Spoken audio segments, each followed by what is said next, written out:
Bagaimana bisnis tahu mereka sukses? Pengukuran kinerja adalah kuncinya. Yuk kita simak penjelasan terkait metode pengukuran kinerja.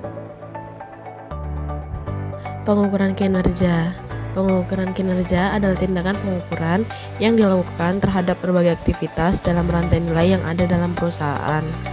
Hasil pengukuran tersebut kemudian digunakan sebagai umpan balik dalam bentuk tindakan yang efektif dan efisien dan akan memberikan informasi tentang prestasi pelaksanaan suatu rencana dan titik di mana perusahaan memerlukan penyesuaian-penyesuaian atas aktivitas perencanaan dan pengendalian, serta sebagai landasan untuk memberikan penghargaan kepada orang yang telah mencapai atau melebihi tujuan yang telah ditetapkan. Yang kedua, ada tujuan pengukuran kinerja. Menurut Mahmudi, tahun 2005, tujuan pengukuran kinerja adalah sebagai berikut. Yang pertama, mengetahui tingkat ketercapaian tujuan organisasi. 2. Menyediakan sarana pembelajaran pegawai.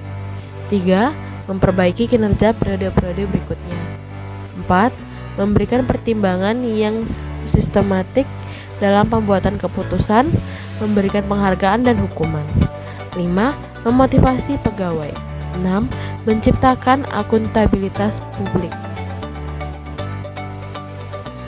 Selanjutnya ada teknik pengukuran kinerja. Yang pertama ada Key Performance Indicator atau KPI. Yang kedua ada Balance Scorecard atau BSC. Dan yang ketiga ada Lean Six Sigma. Key Performance Indicator.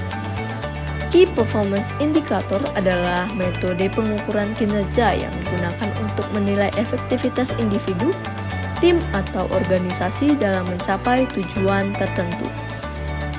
Key Performance Indicator membantu organisasi memantau kemajuan, mengidentifikasi area yang perlu diperbaiki, dan memastikan strategi bisnis berjalan sesuai rencana.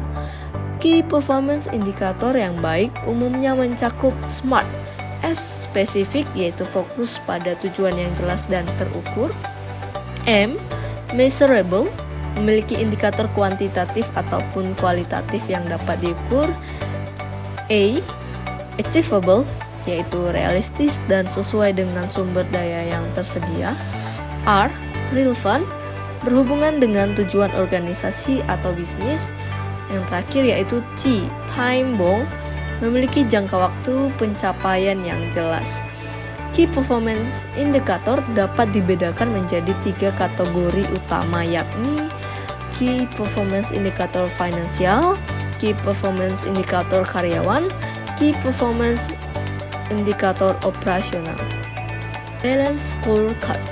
Balance Scorecard adalah suatu kerangka kerja yang digunakan untuk mengukur dan mengelola kinerja suatu organisasi dengan pendekatan yang seimbang.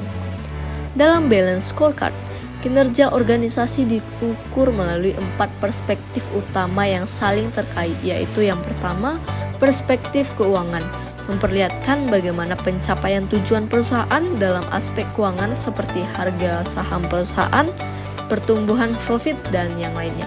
Yang kedua, perspektif pelanggan. Perspektif ini akan mengevaluasi bagaimana customer melihat perusahaan, contohnya pelayanan terhadap pelanggan, kualitas produk, dan kepuasan pelanggan. Yang ketiga, perspektif proses internal. Perspektif ini mengevaluasi bagaimana proses di dalam evaluasi perusahaan apakah sudah bergerak secara optimal, contohnya dalam proses manajemen. Yang terakhir yaitu perspektif pembelajaran dan pertumbuhan, yang dimana ini membahas hal-hal apa saja yang perlu dikembangkan untuk menunjang proses-proses yang ada di perusahaan. Lean Six Sigma.